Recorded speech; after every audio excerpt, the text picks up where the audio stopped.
Seoul, the capital of South Korea with its grand palaces, beautiful temples and fabulous food. But in this video I'm going to ignore all of that and take you to one of the best areas that I've visited for used cameras, and that also includes Shinjuku in Tokyo.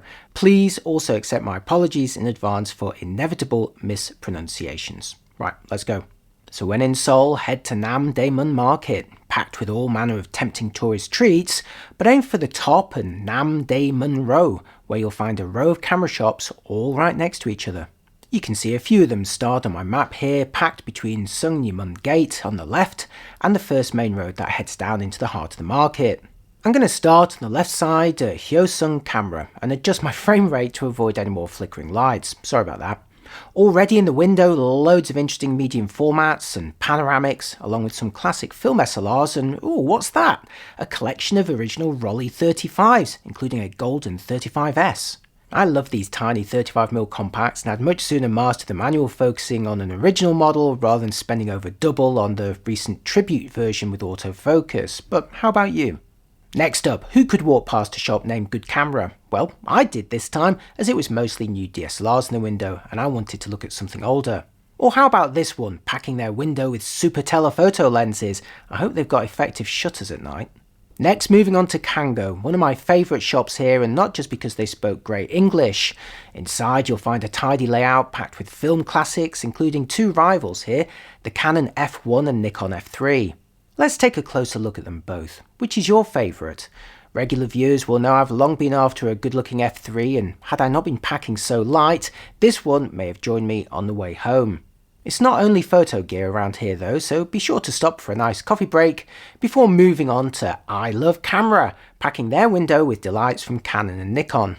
Nearby CS Camera has a big Fujifilm banner and a broad collection of X-series cameras and lenses, but also a bunch of older film models from other brands. Next, here's a nice collection of film SLRs, and of course with a nice F3 taking pride of place. And what's this on the right? A rarely seen Sony Cybershot f707. Next, here's Digital Space with some newer digital models alongside some classic compacts, with a Mamiya 645 keeping them separated.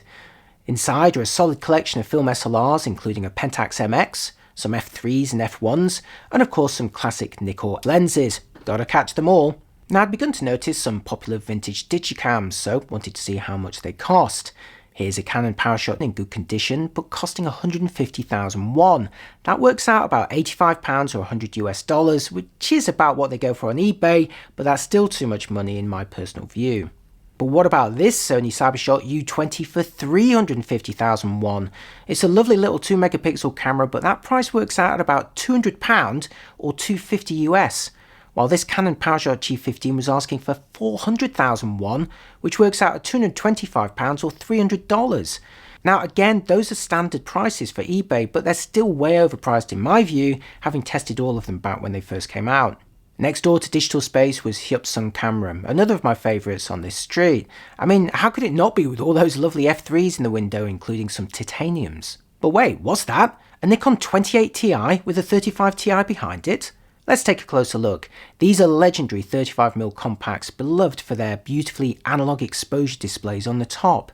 Amazingly, I'd never actually seen one in person, so this was a real treat, although their sheer desirability and rarity means high prices.